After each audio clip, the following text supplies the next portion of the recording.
What's up, Vankas? Ciao, Venkas. How is everybody doing? Better than George Russell, I hope. That's right. I am reporting live from a villa in Italy, and I am here to celebrate the new king of Formula One. His name is Kimi Antonelli, and George Russell is his eunuch. George Russell is there to... He has a snip the balls, and he is there to just do King Kimmy's bidding. Yes. But I think nobody I don't know what's Italian for scandal, because I think we have a scandal on our hands. It's straight gate. Can we call it straight gate? We've got a scandal. We're calling it straight gate because, George was complaining about having problems on the straights last race in Silverstone in qualifying. And then on the radio after the race, he was like, I'm having problems on the straights. And more problems on the straights. And George was like, no, George, no, the straights are fine. Shut up, George. Shut up. Pay no attention to the low straights behind the purple curtain. And pull yourself up by your bootstraps, George. It's your attitude, George. And then he's like, so where am I slow? And in qualifying. Yeah. And they're like, whatever the straights were. And he goes, sir, on the straights. And so he's like, you guys, you're fucking me. Quit fighting. And then, but even still, we're all like, well, come on. George is making excuses. And then. Right. And then it was like, if anybody had any doubt, he's just in a lawnmower out there. Yeah. Just in a lawnmower. Yeah. Crazy. Yeah. Gaslight, girl boss, gatekeep. That is the Mercedes-Benz, Toto Wolff, and Kimi Antonelli attitude when it comes to one George Russell, because they have been gaslighting him for weeks now, saying there's no trouble on the straights, George. Shut up. It's fake news. It's fake news. You're just as fast as everybody on the straights, George. There's nothing to see here. And then we saw it in fucking plain daylight. Not an ounce of rain, not an ounce of smog. George Russell getting absolutely mugged by everybody. I mean, a mugging in broad daylight. Throws it up the outside. The rest is history. I don't know, dude. Scandalo. It's and it was I got so depressed when that happened. Yeah. Because it's like we just let this kid walk it. He's just gonna walk it. Yeah. I know. The season's becoming depressing.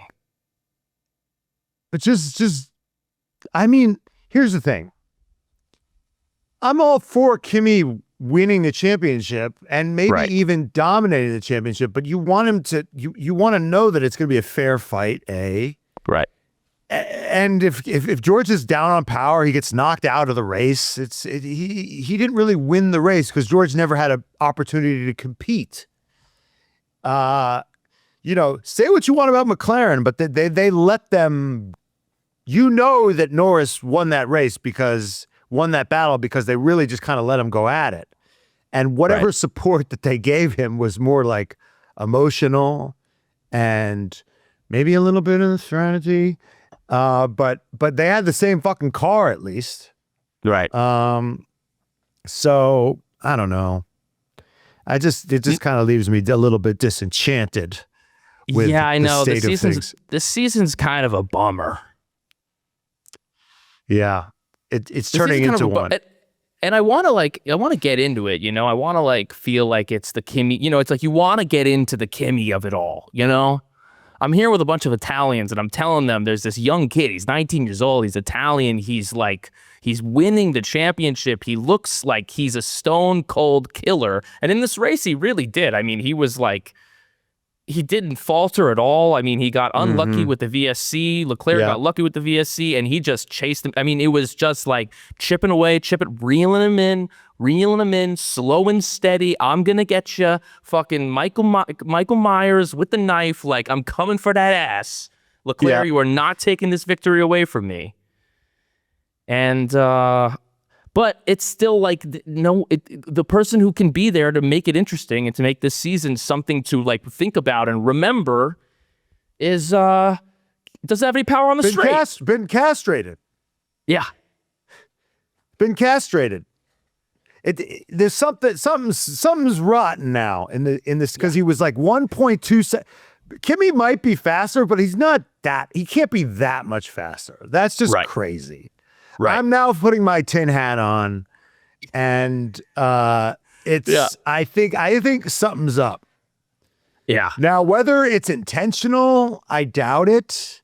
It might be more like, I remember when I was in camp, you know, there were counselors that played favorites. And when a kid you didn't like was sick and he would complain about going to the infirmary, the counselor would be very slow. The kid be there, they'd be like pale, you know, sweat. Oh, please take me. No, you'll be fine. And then the kid that they liked would stub his toe. They'd take him right away. You know what I'm saying? Yeah. If Kimi was one millisecond down on the straight, it would be right. Let's turn this engine inside out. Right. Now, if George, but here's the thing. George complains a lot is also the problem. George. That's the other side of it. It's George is never taking accountability for shit. He's a big ass Karen. So, you know, he's like my mother. He sends everything back at the restaurant. So when he says something's wrong with the soup, it tastes funny. It's like, well, something tasted wrong with the salad. And the French fries were undercooked. So I mean, when the soup is actually something's wrong with it, I don't believe you at that point, right? Because you're always making fucking excuses. Yeah, it's boy who cried wolf. I mean, it's like, but you know, it seems like on the straights, like this should be the, you know, if there's a thing that can be as black and white, is like, why am I slower on the straight than my teammate in the identical car?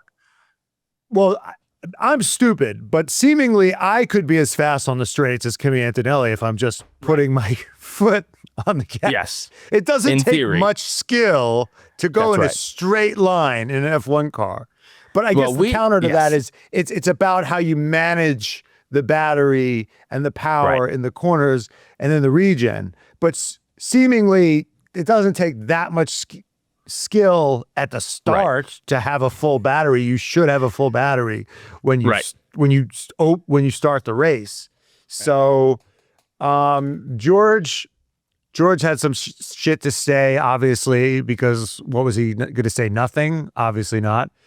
He said after the race, he said, "I just got swallowed up down the straight. I lost 3 positions down the straight, down into turn 5, and then the incident was a racing incident." That was interesting that he said that. Maybe because he was trying to protect himself from a penalty or some sort. "I could have gone a bit wider. Maybe could have braked a bit more. The incident shouldn't have happened if I had the speed down the straight. Very disappointed. Nothing to say. No words at this moment." But then he says more words. "I appreciate everyone is working hard to solve the problem, but I'm stood here on lap 5 of the race. It felt like I was in a good position to fight for the lead up in turn 1, and then suddenly no power, and it's all gone." Yeah. I mean, like we were talking on our Patreon. Yeah. Subscribe to that because you know, it would be nice to have more subscribers. Yep. It really helps support us. That this was a good race for George. If you're going to fuck up in qualifying, this is a good. He could have been right behind Kimi. He could have even overtaken Kimi. This was. I mean, Oscar won this race from behind last year. We were talking about it. So, Yeah, and Kimi was able to win this race after having bad luck and Leclerc getting ahead of him. But listen, we're getting ahead of ourselves because we got so much to discuss on this episode of The Red Flags, part of the Vox Media Network. Spa, Kimi, New World Order. Obviously, we're talking the George Russell conspiracy theory. The tin foil caps are on for the Brussels sprouts. There's the penalties, Lewis getting one, Charles not getting one, Max Verstappen's, muffling himself, and these new regs rearing their head. So much to discuss on this episode. But yeah, I mean, this is, it's just gone from bad to worse for one George Russell. It's looking pretty bleak right now. I think we should talk, as much as Kimi Antonelli is not being challenged right now by one George Russell, it's still wildly impressive what he's doing. I mean, the way in which he's winning and the way in which he's, he was 0.3 up in qualifying. I mean, that qualifying wasn't even fucking close. And then... Well, if he's in the best car and his teammate is being shivved in the back, then he's... Yeah, so you're like, is it Chris that impressive? Rock is saying... it's what you're supposed to do. Right. So he is doing what he's supposed to do, but we can see how that it's sometimes hard for people to do what they're quote supposed to do, because this straight line speed from complaint from George has only come up the last couple of weeks. It's not like this has been the complaint since he's been struggling in the car. It's right. like he hasn't been on top of the car, and this is the most recent thing to rear its head. It's just, this kid is going to be the face. It seems like this kid's going to be the face of Formula One. Like, it's all pointing that direction. Do you think he's got the juice? I know they don't. I mean, I guess they do the video game. It's like he's on the Wheaties box. Like, he is set to take over the reins of, like, this is the next great talent. You think he's got F1. The juice? Do I think he's got the juice? Like the star power? Yeah. I do think he's got the star power. Well, it's not like everybody's exploding over him. I think, what's part of the problem? Yeah. I think part of the problem is that Italians don't give a shit about. Right. They care more about Ferrari than they care about an Italian driver. Right. Yeah, I mean, I'm with an Italian, I'm with an Italian family right now who you know some of, and they're like, oh, it's a shame he's not on Ferrari. Just that's a shame. Right? If he was on Ferrari, then we'd be in business. It would be next level.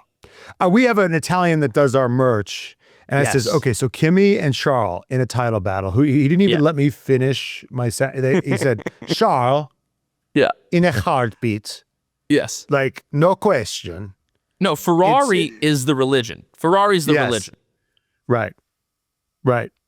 I mean, that, because here's the thing is, like, Max has gotten the Dutch involved, right? Right. But I don't think Kimi is, like, mobilizing the Italians to the same degree. No. But if he was on Ferrari, because it was like, how long? Because when this next, contract re-up happens over at Mercedes, I know that Toto's kind of famous for not giving people long contracts. Kind of likes to give people. He's going to sign up Kimi. No, he's going to. Do you think? He's gonna lock him up for as long as physically possible, right? Right, of course. You know what's so funny is I was doing research for our book, which you should pre-order. Link is in the bio. The first team to get a look at him when he was 11 or whatever young crazy was Ferrari. Yeah, and they said he was too small. That was like their reason. I was like, do they not know how children work? Of course he's small. He's 11 years old. Also, since when is small a negative? That was just what the article said. But I'm like, do they not know that kids are small? Yeah. Like, look at him. He's little. Yeah. How's he gonna? It's ridiculous.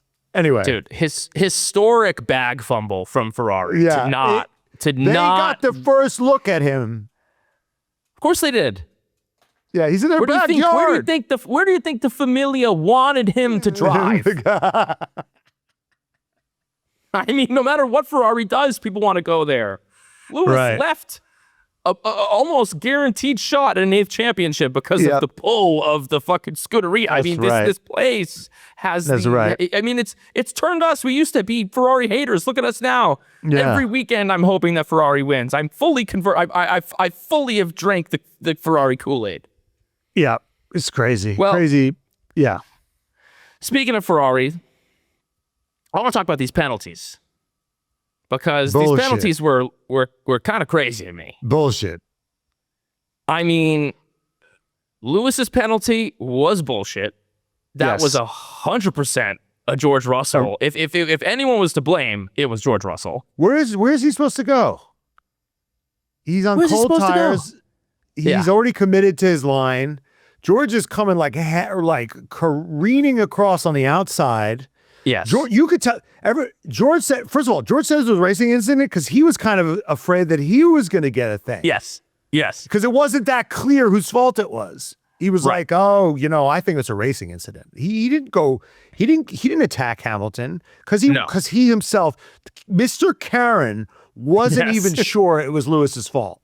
Dude, when George Russell doesn't pass the blame on, when George Russell doesn't point fingers, you know that no one did anything wrong. Because he will be the first person to, say that this is wrong. It's like having it's like I know when something's wrong with my fiance because she'll tell me. I don't have to pry. It's like when I argue with my mother and she doesn't have a response, I know I've won. I'll never get like a "you're right." Yeah. Or I'm sorry. If I get nothing if I get no answer, I'm like, okay, I know I've made my point. Right. So then Lewis gets a bullshit 5-second penalty, and then Leclerc, who I love Leclerc, but he fully moved, he fully squeezed Piastri. Yeah, he shivved him. He just gave him a little shiv.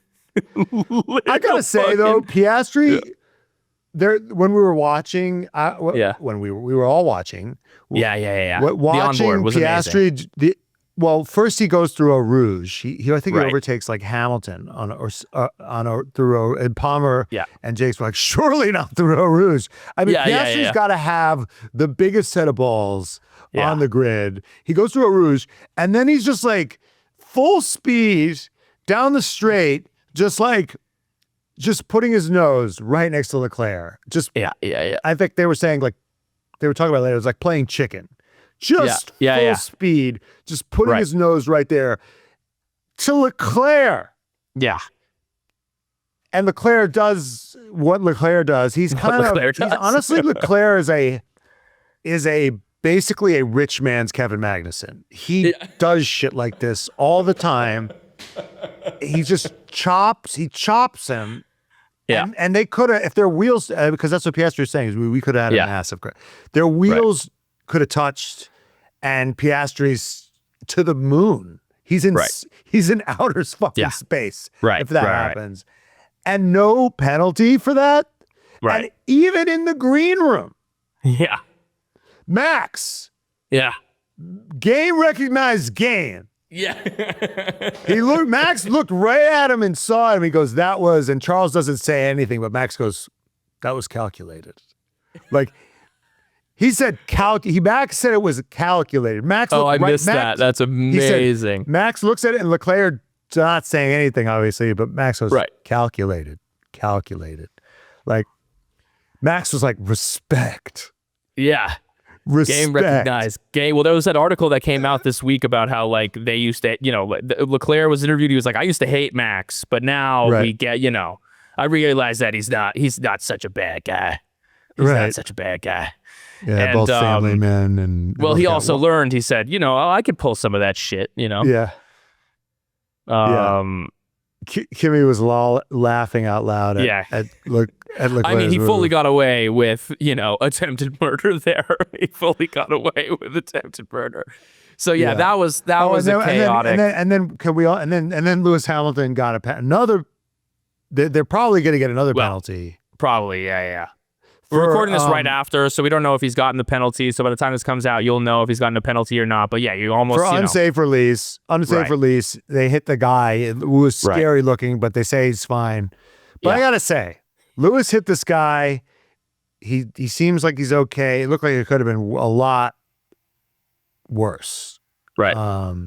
He stops, then he goes again. He got the green light, which is what he's looking for. At least he had the presence of mind to see him and stop. Right. And then they assess him with the potential penalty. They're like looking at it. I got to say, though, especially seeing as though he's fine. Right. To penalize a team for running over their own guy seems a bit dumb. It'd be one thing if they ran over another team's guy, but because, they don't usually give out penalties when like two teammates hit each other. Right. It's like the penalty is you feel like shit for hitting your own guy. Right. You let the family handle it. Like if I'm sitting on the bench, we'll deal with this internally. Okay, don't worry. You don't get a penalty. Like if I'm sitting on the bench with a teammate and I start choking him, I don't get a technical foul. The ref's gonna tee me up for doing something to my own teammate. No. That's for the team to decide what happens. Right. They're like, guys, that was an unsafe release. They're like, we know. We know we have to sit. We're paying for that guy's medical bills now. We understand that. We know. Yeah. But yeah, I mean, that was 7, that wound up being, I mean, it was a 5-second penalty plus the thing. It wound up being like 8 seconds of difference. And, how far behind was Lewis from, I mean, he was 8 seconds behind Max, essentially. Like that was a potential podium. That could have been a 2-3. That was his race. That was his race right there. So, chaos there. But, it's one of these things where it's like, at the end of the day, that's fighting for third. So it's like, it's like, it's just Kimi Antonelli's world and we're all just fucking living in it. It just seems like bullshit that Leclerc didn't get a penalty and Lewis did. Yeah. I don't really understand it. And the stewards can give their justifications, but you could easily, you could justify anything you want to fit whatever narrative you want it to fit. And there's also another, like, they play the result, Russell was out.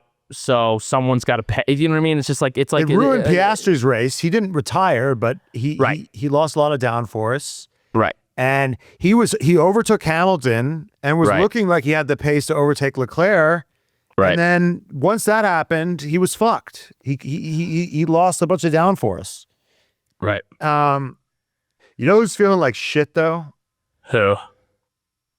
Lando Norris. Because he had so much pace today. I know. I mean, he could have probably gotten a podium if he hadn't started in fucking last. Who did I say was going to get who did I say on Vanka Hours was going to get Wanker of the Week? Yeah, you said McLaren. You said McLaren. I said George Russell. I think we're both correct. we nailed that. I said they're going to get Wanker of the Week. I said they're going to fuck something out. Who knew that they were going to have so much pace the week that they put Lando in the fucking pit lane from the back? Well, I guess that's a little double-edged sword because who knows? It's a new engine. Right. Maybe the reason that he had so much pace was because he had that that's new true. engine in there. So it's like it was a relatively, I don't know. It's just like all these guys are making incremental gains. It feels like incremental gains, and then we are just waiting for like when will a Mercedes fully drop trowel? We can see like what they're really working with. Well, the thing is, can you make enough gains to force Mercedes to pull out enough dick to have reliability problems? Right. These are the questions. These are the serious technical questions that Brian and I are asking. Until next week, when Aston Martin brings their upgrades to Hungary, and Fernando Alonso is standing atop that podium because they've been waiting. It's finally gonna happen. Oh my God! But apparently they're only gaining like, even if they gain like a second or two, they're still off. No, they're like 6 seconds off the pace. I mean, it's Right. it's going to be Sound and Fury, signifying probably not a lot. I mean, maybe they get ahead of Cadillac, but you know. Yeah, no. It's a bit bleak. I know this is a depressing episode. Well, it's just I don't know. The season. You know, we just had all of our hopes are on one George Russell to make this thing fucking interesting. That's how you know you're fucked. Yeah, because he's our last best hope, right, to make things interesting. Or Lewis goes Super Saiyan again, right? But now it seems like Leclerc's figured out the car, so he's going to be fighting with him every fucking week. Right. So basically, we're telling everybody to be depressed, which is a great message. Yeah. It's a great message. Just guys, stop watching Formula One. Well, the point standings are as follows now. 204 points for Kimi, 159 points for Lewis. We'll see if that changes at all because he might get a penalty after the fact. 154 points for George Russell, 126 for Charles Leclerc. Lando's in 5th with 103. Max is in 7th with 91. I mean, the Max Verstappen push, who knows? I mean, he was able to be solidly 3rd today. I mean, he got a big toe. He got a big toe from Hadjar in the in qualifying. But then, he was just solidly in 3rd today. He had quite a boring race, and he was unlucky with the VSC. He didn't get the VSC benefit. Right. So I think the Red Bull is slowly improving. Not fast enough, I think, to maybe factor into a WDC title fight. Right. But if you're George Russell right now, how are you trying to play this? Like, how are you trying to address this fundamental issue of straight line speed that you keep banging your head about and you seemingly keep getting ignored about? Like, I think he's doing everything right. I think he's wondering aloud to the press. Right. Putting public pressure on the team, saying, I don't know, I just don't understand. I have no speed on the straights. It's just baffling to me. Right. We keep trying to figure it out, and it's not working. Something is wrong with my car. Right. Something is wrong with my car. So you're putting fuel on the fire of the public speculation.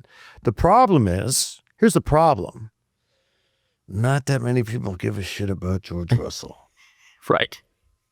That's the rub here. If it was Lando Norris, right. If it was Oscar Piastri, because Lando Norris has a hive. Oscar had a bit of a fucking hive. People in Australia got really fucking into it. Yep. Lewis Hamilton, big fucking hive. Right? Max Verstappen says he doesn't like these cars, and people just stop watching this fucking sport. They say it's not even worthy of their viewing attention. They're just out.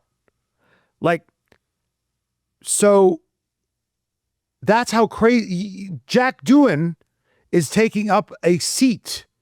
Yeah. All he's doing is doing his job, right? Right. Occupying a space. Yes. And he needs these bodyguards. Right. Because these fucking Argentinian fans are so crazy for Franco Colapinto. The Brussels sprouts, they're a selective, discerning bunch, but they're not storming any capitals. They're just not. They seem to be well-adjusted,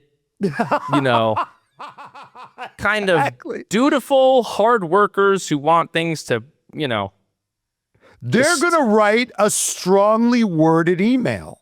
Right. To the they're going to go through the proper channels. Right. And tell them that they're very disappointed with how this is going. Right. They're going to trust the process, but they don't like the way things are going. Right. They're not capital stormers. They're just not. You need capital stormers is what you need. Dude, if this was Max Verstappen, there's all these rumors about Max and McLaren, right? Yes. If Max Verstappen went to McLaren and was half a second slower on the straight, Woking would be January 6th.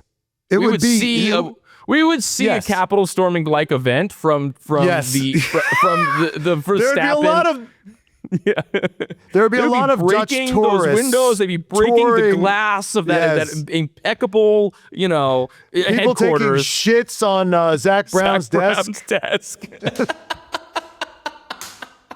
Yeah, and then everybody else would say would say no, they were just touring. Right. They were tourists.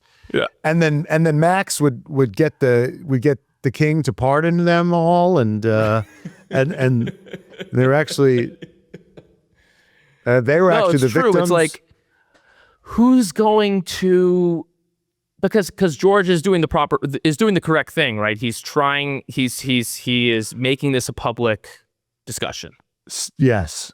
He's saying this is what I don't know, because I get the feeling that some of these internal discussions are being met with deaf ears. They're falling upon deaf ears. And so if he can put enough public pressure on the team to make sure that it's as fair as possible, that they truly do have the same equipment, right? Then, but this is, he needs the British media, because those are the people that actually like it's the kind of the internal, you know what I mean? He needs Martin Brundle and those guys to start circling the wagons. Toto needs to be in the same hot seat that Zach Brown was in. Right. Like, I have no doubt that Zach Brown gave them equal equipment. I don't think that there was like slight biases, but I think they had fucking equal equipment. Right. Oscar Piastri was never like, I think my car is acting differently. Right. He had some gripes about certain decisions that were made. Right. And then there's guess probably what? a vibe. And guess what? They got flamed for that. Right. They were in hell. Toto's not in hell right now. No. George has been complaining that his car sucks, and nobody fucking cares. Nobody gives a shit. This is like the most overlooked. We could be potentially overlooking the most blatant election fraud we've ever seen. Right. It's like, oh yeah, the election's fixed. But who gives a shit? But no one likes that guy anyway. No one likes that guy anyway. We didn't want him to win. The Kennedys stole the Kennedy. This is like a fact. You can like look this up. Like Joe Rogan, perplexity. This. Kennedy stole the Nixon election. Yeah. Kenny stole it from Nixon. He bought a bunch of ballots from the mob in Chicago. Mm-hmm. But just like it was like Nixon, so who gives a shit? Nixon sucked. Nixon was lame. Who loves Nixon? Right? Yeah. It's Kennedy. He's a bright. Look at this beautiful poem that he had. Yeah, Nixon was a try-hard. He ran for president like 6 times. It's like he was like it's like he's a fucking Nixon try-hard. George Russell is Nixon. Yeah. And Kimi Antonelli's Kennedy's got the coiffed hair, and he's handsome, and he's it seems predestinato that he is like the chosen one. He's so smooth. And it's just George, we talked about it, and it's interesting because it's like, you talk about the likability factor. But that shit can come into play. Like you want to think that it only matters what happens on track and whatever, but like if there's narratives, if there is Oscar Piastri Hive did their fucking thing last year to make sure that there was pressure put on Zach Brown to make sure that it was as fair as possible. Like people were fucking sounding the alarm, and Piastri Hive galvanized around that.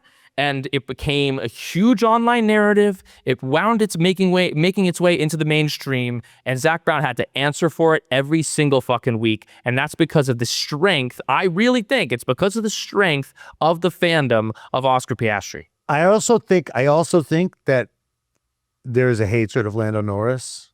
Right. That too. I think people hate Lando Norris. Yes. Everyone likes Kimi, dude. Everyone likes this kid. This kid, he's so cute. I don't know if everyone likes him, but nobody hates him. Nobody hates him. He's a hero. But he's not a heel. Right. You got to be a hero, a babyface or a heel. Right. Max is perfect because Max is, to a lot of people, Max is a hero. Right. But to everybody else, he's a heel. Right. So you either love him or you hate him. So he's getting heat no matter what he does.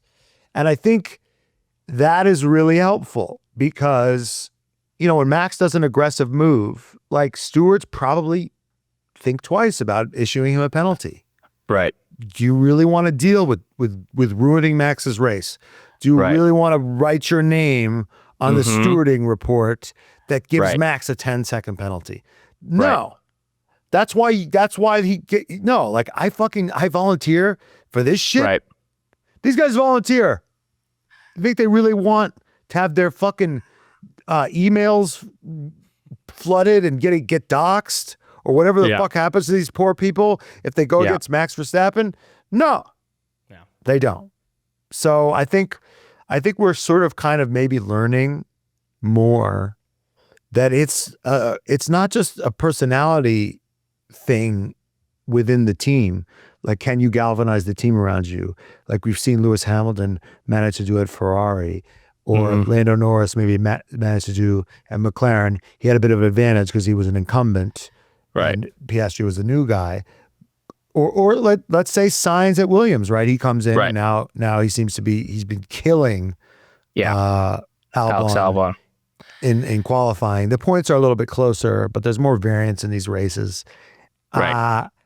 I think that we now see that without like a massive fan base, you're not necessarily going to get these problems fixed as quickly.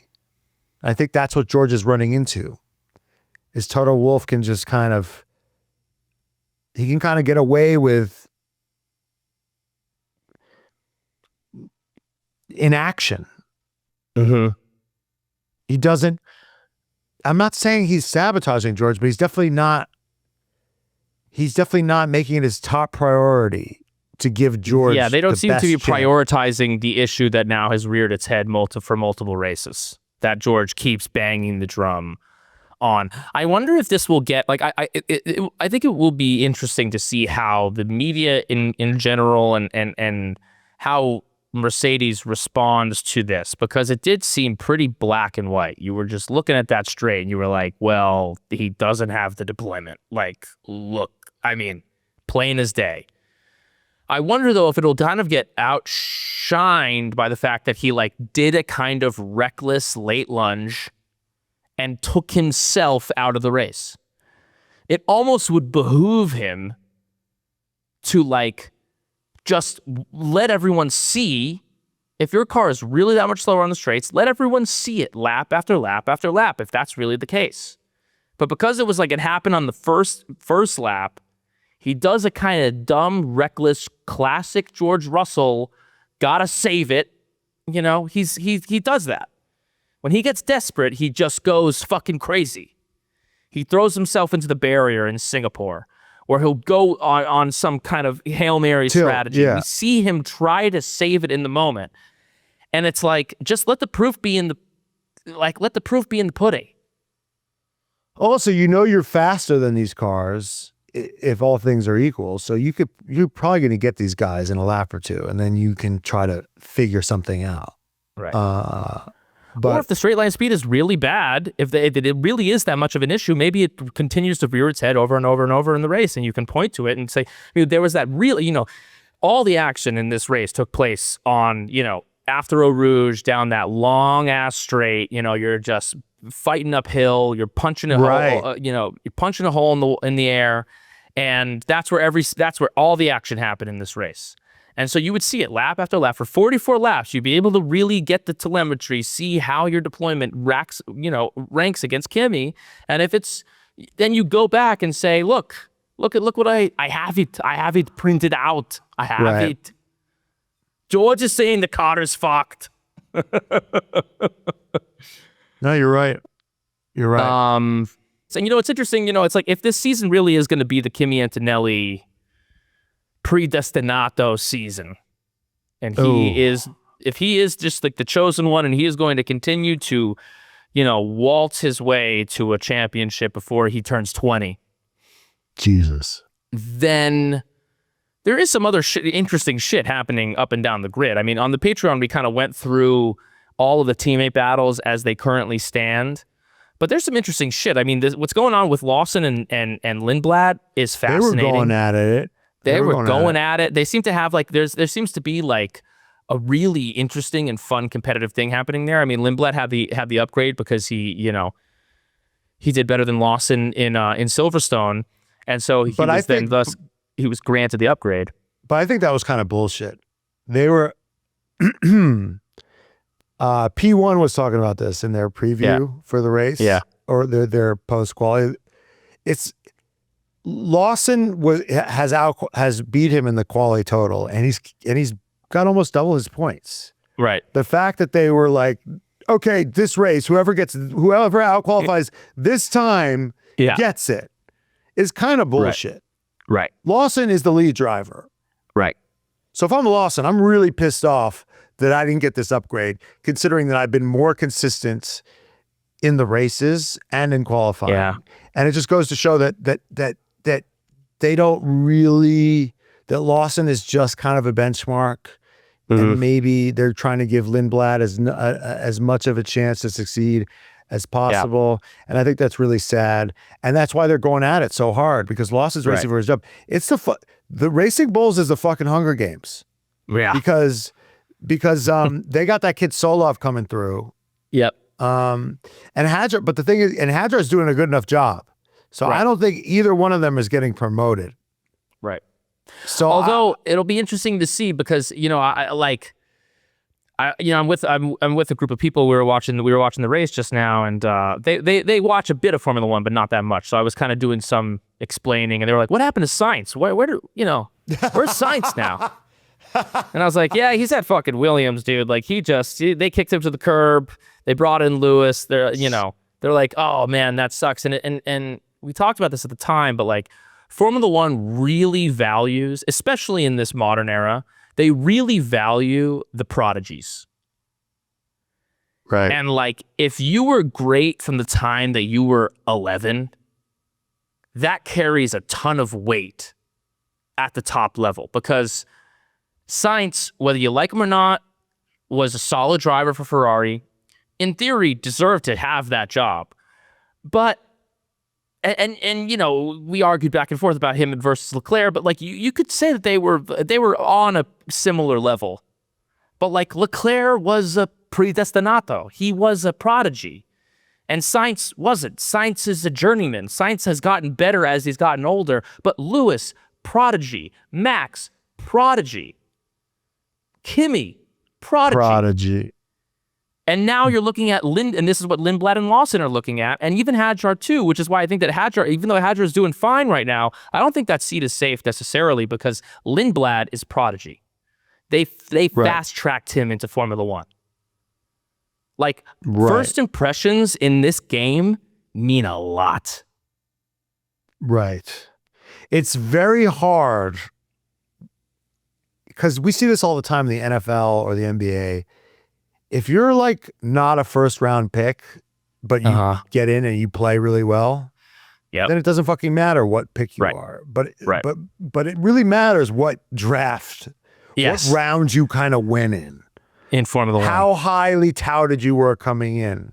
Yes. Because Sainz was not a highly touted pick. No. And since then he's always been considered an A- somewhat damaged driver, goods. somewhat, he's got a little bit of that scarlet letter on him, which was like, you weren't like the best when you were 11. Like, it really is that. And George had a bit of that. Lando has that a bit. Oscar has that a bit. And George has that a bit, but Kimi really has. Like, Kimi is like, and honestly, then you see Kimi performing the way that he is, and I'm like, well, you kind of get it, because when it is, and he's doing what he's doing, and that's kind of why nobody's questioning the That's why people don't believe the engine thing, right, or the straight line thing, because Kimi's got all this hype. Right. If it was Isaac Hadjar beating George like a drum, people would be more skeptical about what was going on. Right. 100%. Yeah, I mean, that's an interesting thing that's going on with Lindblad and Lawson. And then the other interesting thing, they're Sky TV, Sky Sports, or F1 TV is finally catching up to where we've been, which is that, I don't know, I think Esteban Ocon's days might be fucking numbered. Yep. We've been saying this since week 1, week 2 this year. Yeah. Maybe we probably started saying it last year that he was at the end of last year when Behrman really revealed himself. Yeah. At Sky Sports, shame on you for week 10, race 10 that we're in. Yeah. To say, I kind of think that Esteban Ocon might be in trouble here. Yeah. You think? When Ayo Komatsu comes out and says he's been a disappointment, I'm paraphrasing. Right. Yeah. And we said this on the Patreon, but you don't bring Esteban Ocon in for his personality, right? He's not there for the vibes, okay? Yeah. He's not a team chemistry guy. He's there for his fucking results. If the results aren't there, then what are we doing? Yeah, he's like an actor who's really difficult on set. He's like kind of method, and it's like, bitch, this performance better be amazing. Right. For the shit you're putting us through, you better win a fucking Oscar. Then he doesn't know his lines. It's like, well, what are we doing? Yeah. What are we doing? There's and Ollie Behrman's like, hello, everyone. How's everyone doing today? And then like making mincemeat of him. And it's like, he's a delight to work with. And then he just fucking goes and does his job. Amazing. Yeah. Another highly touted guy. Exactly. So yeah. Yeah. That's just that's the state of Formula 1. Like, we'll see. I mean, if Kimi Antonelli continues to, if this turns into just like the domination, the Kimi Antonelli domination, then I think there is interesting shit happening down the grid. I mean, Franco Colapinto's putting in some he scored points today over Gasly. What's going to happen there? What's going to happen with regards to, Bortoletto over Hulkenberg? Bortoletto got points today. Hulkenberg didn't. The problem is for Colapinto, is he is sitting in the biggest lifeboat right now in Formula 1. Everyone wants that seat. Albon wants that seat. Sainz wants that seat. Probably Sainz wants that seat. Bortoletto would probably take that seat, and that Alonso is probably maybe thinking about that seat again. Yeah. A lot of guys, that seat is looking that Alpine seat is suddenly looking pretty fucking juicy. Yeah. But the better that Colapinto does, the more likely it is that if a Sainz he go back does to come Williams. A call-in for that Alpine seat, then maybe he finds his way back to That's Williams. what I think is going to happen. I think Williams, I'm sorry guys, but this is where you're at. You'd be lucky to have Colapinto at this fucking point. Yes, you would. You take Colapinto with both hands because he's driving a lot better now. And yeah. Hey, let's get to our awards for the race. Hottest moment of the day. I mean, it's got to be Oscar through a Rouge or the 3 wide battle that we just saw in the tiniest little picture. Because here's the thing, they're so scared. They used to cut away to these battles. And then we'd miss the upfront action. Now they don't risk it. Now, I don't care if it's the second coming of Jesus Christ. I don't care if Jesus himself rises on the spa track somewhere else. We are not cutting away. We're going to show. I don't care if Senna walks onto the track. We are showing that shit in picture because God forbid we miss an overtake for the lead. God for fucking bid. Right. They have no faith in themselves now because of these because of the yo-yo racing. Because cars actually overtake each other all the time. Right. They just won't do it. They will not show us 3 wide. Yeah. And the Colapinto double overtake that I had to see after the race, that was fucking sick. Yeah. There were a lot of moments that were really hot. I just didn't get to see them. Right. No, we were stuck watching I guess Leclerc trying and failing. Yeah, trying and failing to catch Kimi after Kimi passed him. Yeah. I mean the onboard. I mean, the broadcast has got some thoughts there. I mean, we're not hearing many radios anymore. I'm like, can we hear them talking? We didn't get any of George Russell's radio after the moment happened. We're not really hearing a lot there, but like the onboard of Piastri going against Leclerc and then watching Leclerc like from Oscar's POV just like fully fucking turn in on him. Yeah. That was a pretty great sequence there. So I'll give that as hottest moment of the race. Yeah. Daddy of the day. Daddy of the day is maybe got to be Kimi's dad. It was his birthday. And his son just won the race. You got to be feeling pretty elite. Yeah. You got to feel like your sperm is pretty fucking elite. Yeah. And he wrote, happy birthday, Dad, on the thing. It's pretty good stuff right there. Yeah. I mean, my dad tells and he's fucking built like a brick shit house. I mean, he is fucking. He could beat up everybody. He's built like he's built like somebody that would go on like the Joe Rogan podcast and talk about he's on the RFK. He's on the RFK jeans regimen. I work out of my jeans. He's got a Huberman. Kind of he's Huberman coded. Absolutely. Yeah. I mean, my dad brags to people about our podcast in Formula One. I mean, I can't even imagine. Oh, how insufferable. How insufferable he must be at this moment in his life about his son. So my dad's already insufferable about my meager accomplishments. Right. Yeah. Karen of the day. Karen of the day. Honestly, was it Lewis? Was it Lewis? What was he complaining about? He was like, and did you make an adjustment to my front wing? And they were like, no. And he's like, well, guess I'll just drive this shitty car you've given me then. But doing what I can with the shitbox you've given me. But it's just like, but they said we didn't manage. Why not? We didn't manage to. Why not? Right. Yeah, at the time. Well, you either make the adjustment or you don't. Right. You release him or you don't. You sat there for 5 seconds and then didn't do it. What are you doing?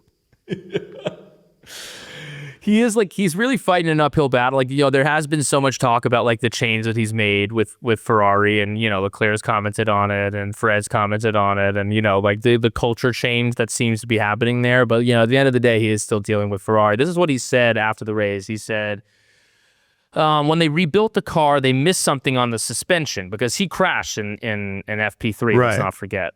So the balance was completely different. So that meant I was probably a good couple tenths, maybe 3 tenths slower than I should have been in qualifying. Then I ended up further back, got in the incident, 5-second penalty. So just like that, a domino effect from, I think, a decision mistake from myself. So, but the team has done a great job with strategy pit stop. So he's taking, after the race, because he was kind of bitching on the morning on the radio, but after the race, it seems like he's taken, he's like, I fucked up the car, I crashed it in FP3, and ultimately they were trying to fix my fuck up. So, you could put the blame on me. That's right. You could put the blame on me. I mean, I guess I could give it to Max. I could give it to Max. for saying, I'm not going to complain anymore about these. Right. These Let's talk about this. We haven't discussed Max this was yet. like, I'm not going to complain because someone would probably shoot me. Yeah. Acting like he's some freedom fighter. Yeah. Like he's MLK, sticking his neck out. Right. But really, I mean, where were you when drivers were going to on death's door because of the porpoising? You didn't give a fuck, dude. You didn't give a flying fuck during the porpoising. Big sucks to suck energy when that was going down. Yeah. He's acting like he's some heroic guy. I fear for my safety. Yeah. You know, guys, to all my fans, I am not suicidal. Okay? Yeah. I am not. That's the energy that he's giving. That he's so courageous and brave for sticking his neck out. But I mean, listen, we've talked a lot about George's, complaining about the thing, but the George haters are all yelling that it's George complaining about the straights, and they're all saying, "Shut up, George! Pick yourself up by your bootstraps." But we have our little tinfoil hats on, so I'm not seeing that as Karen behavior. I'm seeing that as appropriate strategic behavior when the garage and the powers that be are against you winning your one and only potential WDC championship. Yeah, that's right. Radio of the day. It was Bono when he was like, Kimi, just for your info, Leclerc's a fucking psycho. So just word to the wise. That was amazing. He didn't say that, but he just he let him know that Leclerc is going to risk it all for this. Yeah. So just letting you know. Yeah, he's got a shiv on him. Yeah. He has made a shiv out of a toothbrush that he picked up at the Maranello factory, and he is out here trying to kill He has nothing left to lose. Getting second place in this race means nothing to him. So someone said something about, I didn't give my permission. Carlos Sainz said something about not giving his permission. What was that quote? Yeah, that was amazing. What was he saying? They made a front wing adjustment. Yeah. He's like, I didn't approve this. Dude, he runs that team. Listen. I said that Alex Albon. Listen, it's close in the points, but in quali, I mean, Sainz is having his way with one Alexander Albon. Yeah, and I'll hold my hat up and say that it looks like Sainz is. I mean, that he owns that team. He runs that team. He is James Vowles gets him coffee, brings him his lunch. Dude, he's like Zion Williamson in high school. It's a Zion Williamson. It's like I'm the coach. I just hand me the rock and I'll tell you what the fuck we're doing. Yeah, he runs that place. Yeah. They would rename that. They would rename it Signs Racing if he insisted at this point. They would do anything to keep him. Yeah. I wonder how many perks that cousin gets. Yeah. Cousin Greg. Dude, he's like, like he's running the shop. It's like in one of those movies where he's running the shop at home while the brother's out, and he's just ruling with an absolute iron fist, just making making. They gave cousin Greg a corner office. Yeah, exactly. He's got his foot on a employee as a footstool, as like an ottoman. Before we get to red flag of the day, we got locked in with loop moment of the race. Who was locked in today? Marshall, that was just sprinting like a motherfucker. Yes. That Marshall was fucking, he looked like like the guy who played the bad Terminator from Terminator 2. Uh-huh. Yeah. Who's running after John Connor on the motorcycle. And apparently that actor ran track or something in college, or he was just, played football, and he kept catching the kid. Yeah. And James Cameron is dude, you have to bike faster because this guy, you keep getting caught. John Connor is dead. The world is over. Yeah. That guy was fucking. The Marshals have now won 2 locked in with loop, because remember there was one from a few weeks ago when the Marshal like ran and like jumped through the fucking hole. These Marshals, he dove headfirst through a hole in the fence. Dude, these Marshals are out here doing the Lord's work, not getting paid anything, putting their lives at fucking risk, and booking it to make sure that these VSCs don't ruin anything. We can get the race, it can stay on track. Running out there, sweeping up the gravel, and booking it back. You know what it is? The Marshals are like ball boys in tennis. Mm-hmm. But the tennis doesn't stop playing. Right. And the balls are fucking missiles. Yeah. And the balls can kill you. Missiles. And the balls can fucking kill you. Yeah. So you're running not because you want the play to get on faster. You're running because you don't want to die. Right. And they came to our live show in Austin. A whole bunch of Marshals came to our live show. So the Marshals were locked in. That Marshal specifically was our locked in moment of the race, brought to you by Loop. Loop, if you don't know, are the sexiest earplugs in the game. They're chic. They look, you get those foam ones, you crumple them up, they get gross, you put them in your ear. No. That's of the past. Now you can wear earplugs with style, which you should. And you can use our code REDFLAGS for 20% off at loopearplugs.com. Stay locked in with Loop. Okay, last award, red flag of the day. I got a slam dunk red flag. Yeah, what you got? Get the unks out of the cool down room. Get them out of the cool down room. Preach. It's my favorite time, especially with a bad race. It's often the highlight of the race is getting to see these 3 guys in my favorite little reality TV show. He was apparently the king. Yeah. Didn't know they had royalty over there, but apparently they do. King of Belgium. It's actually one of the worst royalties. Look up what they. Okay, so here's the interesting thing about Belgium. Yes. Belgium, not a real country till very recently. It's one of the newer countries. They established it to dilute some of France's power as a buffer state between France and the Netherlands. I might be fucking this up a little bit, but that's why half of them speak Dutch, or they call it Flemish, and half of them speak French, because it's a mishmash. It's not a real country, okay? My wife's half of her family is Belgian, Flemish, so I am somewhat familiar with this. And then they just dropped a guy in to rule it, okay? They just picked a king. It's not like there's been some 1,000-year Belgian reign. And this guy, King Leopold, decided he was going to get in on the colonization thing. Throw his hat into that. The problem was cute little ring. The problem was it was kind of late in the game, and all the morsels were everybody kind of. So he had to go deep into the Congo, and he did the most. And he found rubber there, and he did the most like horrendous shit. And this is his, great grandson or something that's in there now. It's not that far removed.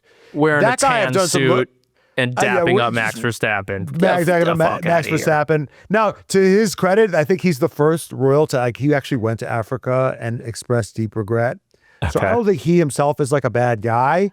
Sure. But I don't need him on my screen. Yeah. This is for us. The green room is for us. Yes. Have your fucking moment. Right. With Max Verstappen privately. Right. Privately, but there's this awareness the green room is a time where we all get to be seen. Right. And so Stefano, I'm sure you're a great executive. F1's in a great place. You're doing a good job. I mean, these engine regs, you guys with the FIA, you didn't nail them. Okay. So that's maybe strike one. Right. But we're entering in to an MBS situation.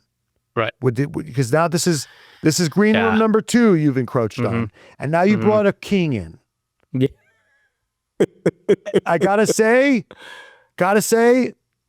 a C tier king. Yeah. A C tier king. What's so obviously the English royal family, I think now that's been made B tier. I was gonna say they were A tier. Yeah. But now I don't think anybody likes that royal family anymore for reasons we probably shouldn't discuss. Who's S tier? Who's S tier royalty? Who's S tier royalty? Jenny. Monaco, King of Monaco. Okay. I couldn't pick any royals out of the lineup other than the English ones. Right. But yeah. Yeah, and then in the green room, it's like about to get good. Max is like really starting to loosen up because it was awkward. It was like a little awkward green room, and then finally they're like places. Yeah, that was great when they're all taking care of Kimi. Everyone's so nice to Kimi. Everyone fucking loves Kimi. Like, this kid doesn't need any more help. He's doing good. Yes. Everybody's happy that he's winning. You should be in the middle, sir. We did hear Max saying to the king, "It's my favorite track. It's my favorite one. It's my favorite." Yeah, one. Max was like sucking up to the king. That was kind of an interesting moment of like, I've never seen Max kind of take that timbre with someone. He was like kind of, Max is half, he's half Belgian. Probably good for, he was like for his mom, feel like I had the moment with the king, gets to kind of like, I had the moment with the king. Yeah. Yeah, so fuck the unks, fuck the non. That is my time to see these 3 guys in their little bubble, right? In their little reality show. This is not a time for you to rub elbows. That's what the rest of the weekend is for. That's and what the rest of the fucking the weekend. You're the king of Belgium. You can talk to Max whenever the fuck you want. Lord knows you've been in that paddock all weekend. You've had access. Not on my time. And then not on my time. And mine is that then they cut away from the green room, from the cool down room when Max is finally on a heater and starting to express himself to show the Mercedes mechanics waiting there with their twiddling their thumbs. What are we doing? I want to see that room as much as possible. And the sound was good today. The sound was finally good. Max was incriminating Charles Leclerc, saying you did that on purpose. Yes. You're a criminal. There was some good stuff that was happening there. Fucking hell. And we would have had more time. They would have gotten to that sooner if fuckface wasn't in there with the fucking King of Belgium. Yeah. Before we get to this is, I don't know what the reward this is, but I want to acknowledge the moment when they were playing the Italian national anthem, that like the Ferrari guys like wanted to sing along, but they kind of like couldn't give it their full chest because it was like Ferrari didn't win. They were playing it for Kimi. Oh, I missed that. Were they kind of like they're playing the Italian national anthem, and then like then they cut to some of the Ferrari guys, and they're kind of, and when they play the Italian national anthem, when Ferrari wins, it's a mosh pit. It's like I want to like that's it's so exuberant. They're having the best time ever. They're all singing. But then today, they were playing the Italian national anthem, and they were like, you could tell they wanted to really get in there, but they like couldn't because ultimately they didn't win the fucking race. So they were just kind of like tightly lipped, like singing along with it was just like a very like interesting, cute moment. It's like when I see a lot of positive comments for the pod, but I wasn't on it. Right. That's right. Yeah, so that's me reading. That's me reading last week's comments for Matt and Cameron. You're really conflicted. Yeah, the Ferrari mechanics are my favorite mechanics. You know who's my favorite Ferrari mechanic? And I know we're just kind of going on. You know what I've never heard anybody talking about? The guy, I don't know which, he's on the front left tire. Okay. He's always, I don't know whose car, but he's always like massaging the tire. You ever seen him do this with his thumb? I guess, he's always thumbing the clit of the tire. Jenny, in the chat, you know what I'm talking about. There's one guy. In the chat, guys. I'm starting this. I'm starting this. No one ever mentions this, but in the chat, guys on YouTube, there is a guy that every time they're waiting to go out in quali, he takes his thumb and he sort of slowly massages the tire, and it seems like he's talking to it. Right. Don't make me sound schizophrenic, guys. I know this guy exists. He is my favorite mechanic. Yeah.